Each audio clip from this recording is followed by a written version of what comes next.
Hello guys, welcome muli dito sa ating YouTube channel, Rodel Orlena TV channel guys. So ngayon may panibagong video na naman ako i-share sa inyo. So video ito guys na kung paano nga ba i-turn off yung ating Facebook at saka Messenger. So para malaman natin yan guys kung paano natin to gawin, panoorin mo lang tong video nito hanggang dulo kasi dito ituturo ko step by step kung paano ito gawin guys. So kung baguhan ka pa lang din dito sa aking YouTube channel, huwag kalimutan na mag-subscribe at pindutin yung notification bell. Nang sa ganun, magiging updated pa kayo sa mga susunod ko pa na-upload na video na katulad nito. So yun na guys, di na natin to patagalin pa. Simulan natin pagkatapos ng aking intro.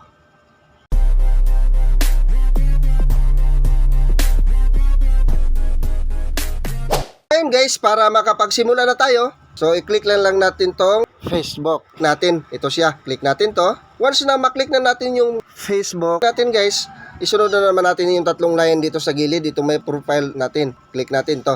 Then, scroll up lang natin siya guys. Hanapin natin dito yung settings and privacy. So, ito siya guys, yung settings and privacy. Click natin to.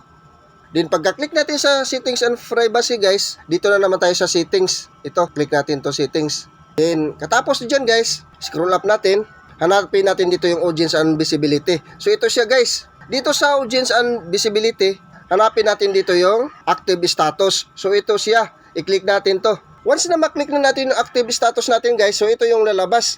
Nakita natin dito guys, kulay blue. Ibig sabihin nun, naka-on siya. So makikita tayo ng ating mga friends na naka-online tayo. So gagawin lang natin dito ngayon, i-click lang natin tong kulay blue guys, katulad nito. Then pagka-click natin dyan, ito yung lalabas guys, turn off active status. So i-click lang natin tong turn off. So ngayon guys, na-off na natin yung ating Facebook. So sunod natin gagawin dito, yung Messenger na naman. So i-click lang natin to ditong arrow sa taas. Then hanapin natin dito yung Messenger guys. So ito, Messenger, i-click natin to.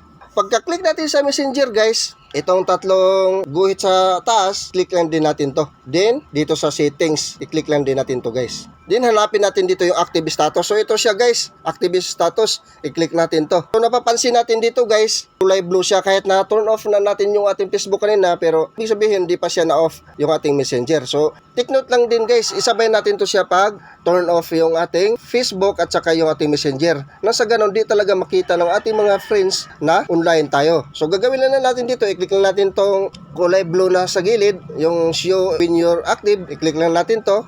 Once na maklik na natin yun guys, yung pipiliin natin dito talaga sa until I change it. Nang sa ganun, ma-turn off na talaga yung ating Messenger. So gagawin lang natin dito, i-click lang natin tong pause.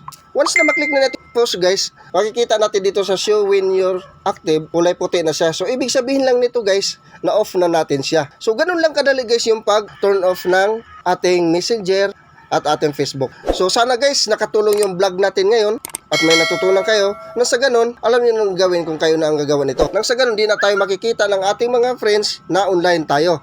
So abang-abangan nyo lang uli guys yung mga susunod ko pa na upload na video. Maraming salamat.